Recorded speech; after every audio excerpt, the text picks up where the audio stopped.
Hello collectors, I am Reel Talk Yorkshire, and this time we're going to be taking a look at some DVD pickups from eBay. Ah, I spoiled that one. You won't have seen it, it's alright. Let's run that intro and let's have a look at what I picked up.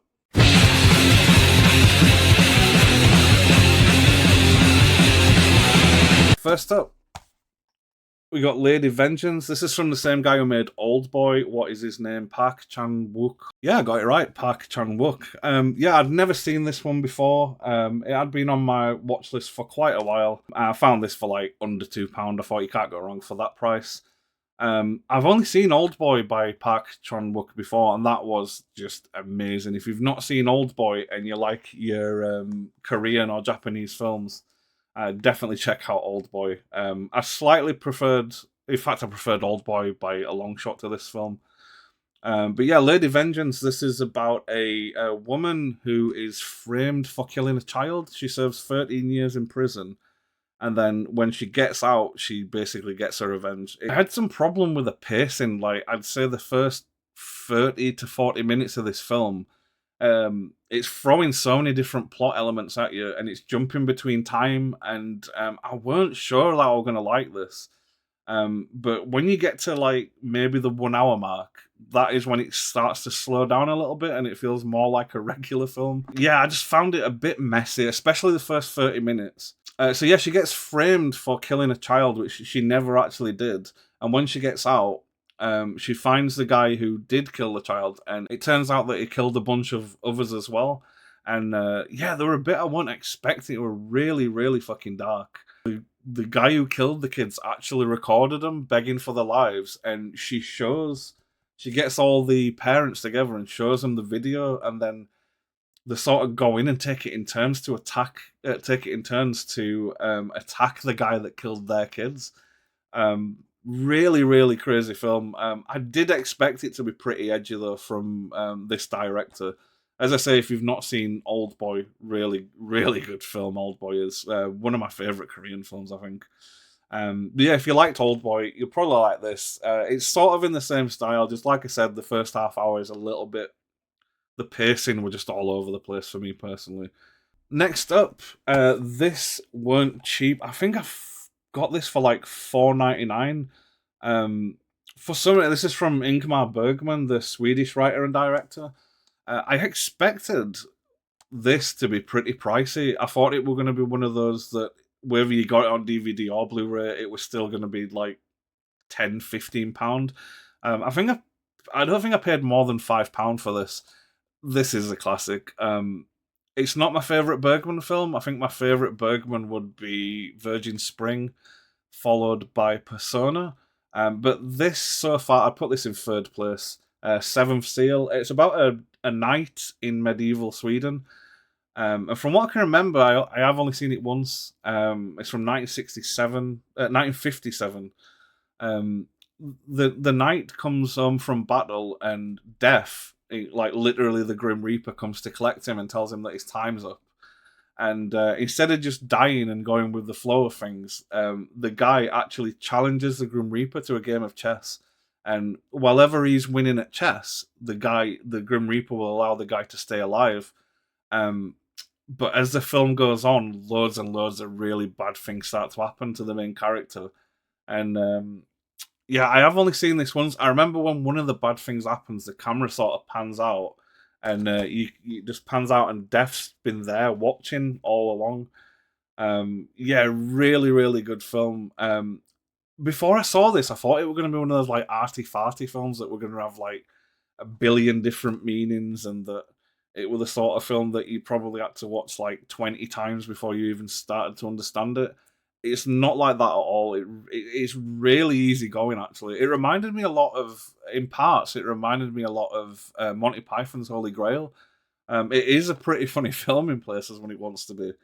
But yeah, that's the Seventh Seal by Ingmar Bergman. Really, really good. I can't recommend that enough. You can stream that on BFI Player if you've got a subscription. That's where I first saw it anyway. But yeah, really, really, really glad to have picked this up. I loved this film when I saw it. It were amazing. Next up, this again, as usual, were just under £2. This is Unfriended. Not actually seen this before. I have been told by people that have seen it that it's worth a watch, basically. From what I know, without reading the back, a group of friends, maybe high school friends, one of their friends dies, and I think it's sort of like most of the film, if it's the one I'm thinking of, is told over like a sort of Skype interface, like a video calling thing. And yeah, from I think one of the friends dies and then starts to haunt them on this thing that's like similar to Skype. And that's all I really know about it. But yeah, I'm going to watch this pretty soon. Next up, I have not seen this film in well over 10 years. This is really like, I'm trying to make a list of my top 50 films that aren't horror films, and I think I'd have to put this on there. This is so good. This film, it's based on a novel of the same name, and it follows this little kid who grows up in like just extreme poverty in Ireland. I'm not even sure when this is meant to be set. Something tells me that it will like maybe set in the 60s or the 70s. But yeah, you got this kid who's grown up in like extreme poverty, and like things just get worse. Is it his dad, Robert Carlyle? Let me just double check.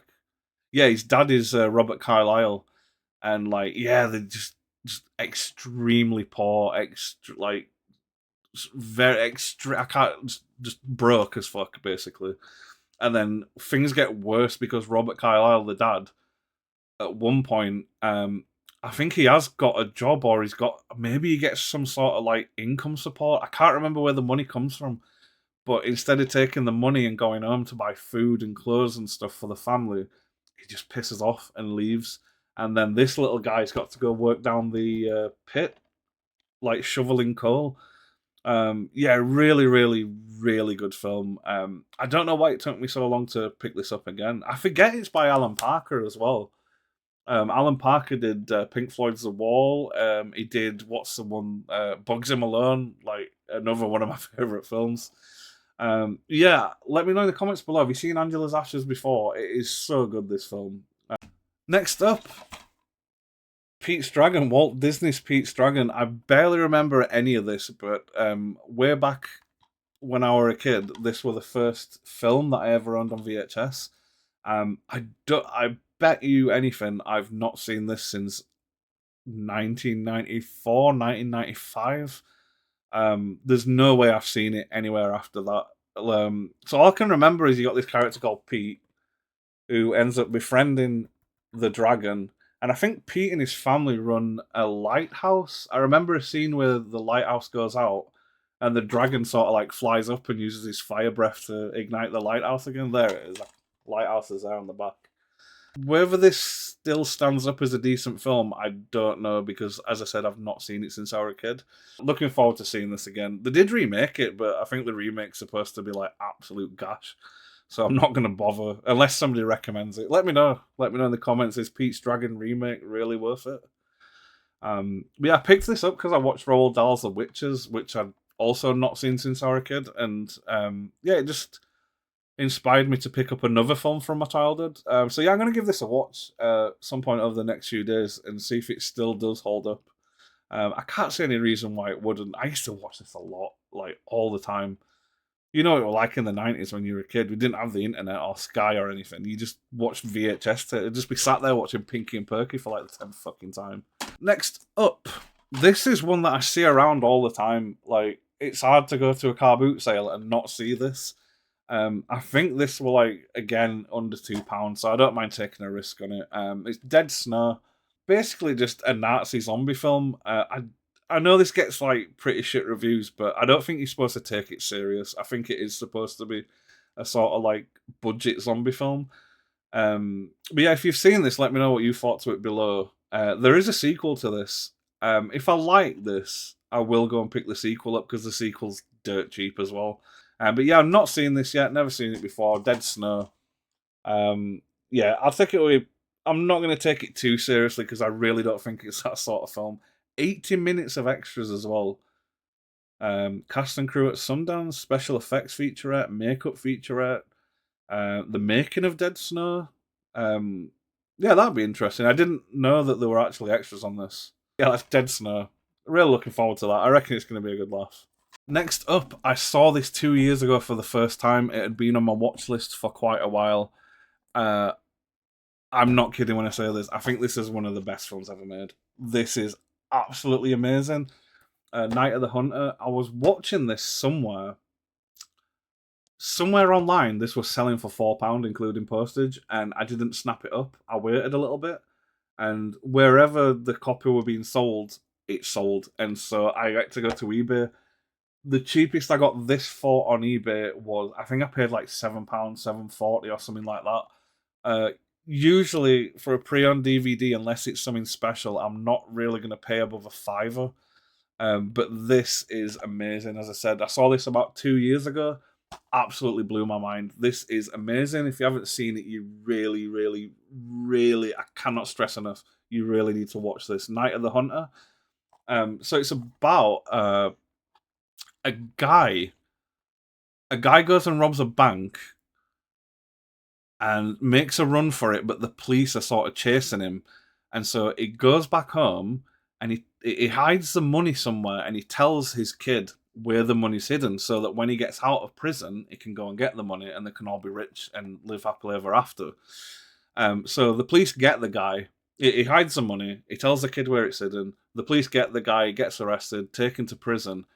Problem is, his cellmate is this crazy Christian preacher guy, and the guy who robbed the bank, when he's asleep, he talks in his sleep and he starts talking about the money that he stole and how it's hidden.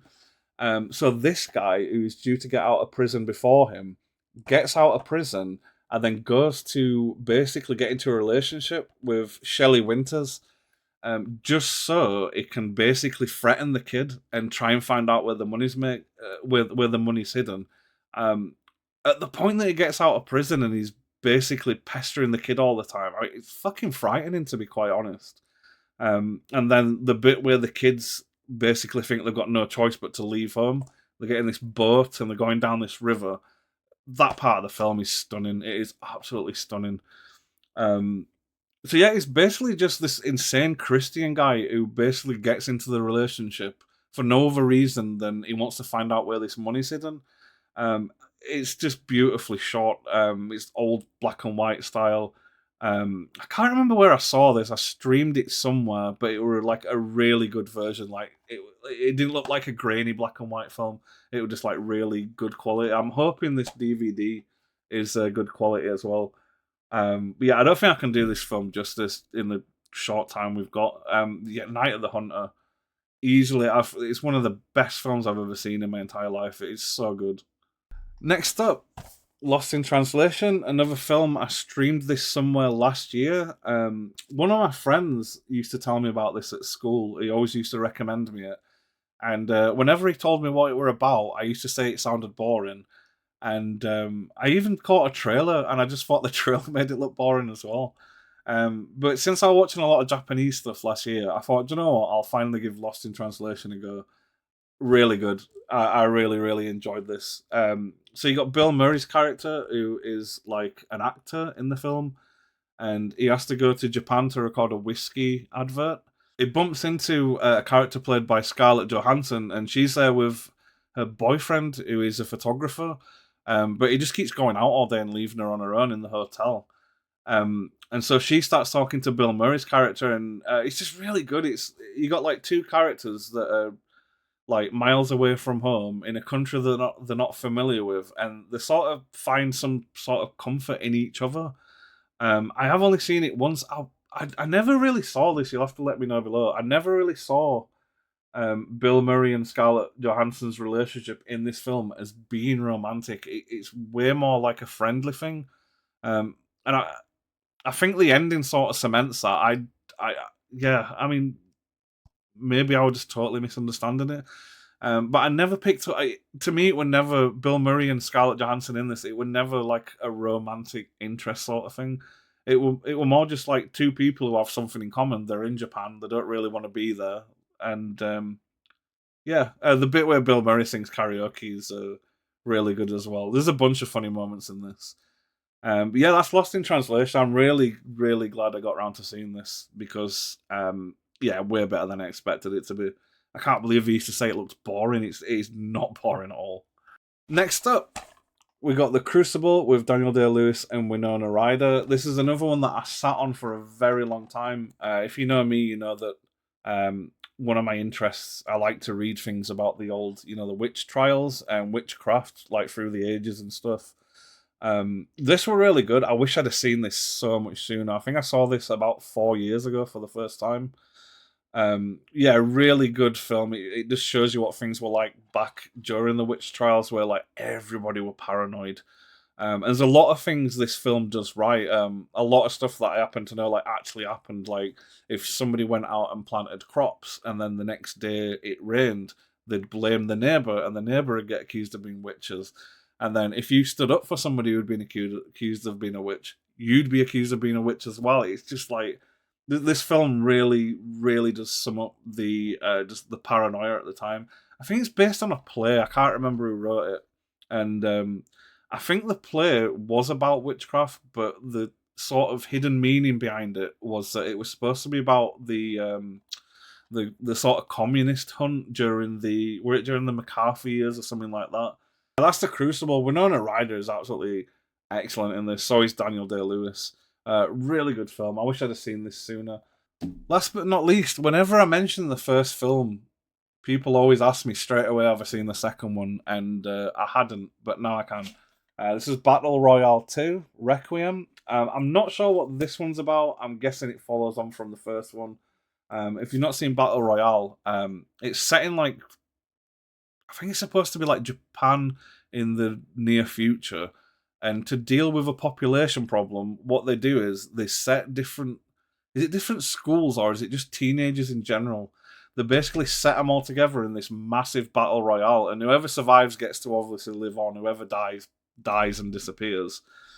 But yeah, every time I mention that, whenever battle royale comes up, everybody always says, "Oh, did you see the second one?" And no, but now I can. I wish I could tell you what this one's about, but obviously I haven't seen it yet. Again, we got plenty of special features. And again, I think this were about £2, including delivery. So yeah, really looking forward to watching this. That's all for today. Thank you for watching. I've been Reel Talk Yorkshire, and I will see you next time. Keep calm, keep collecting.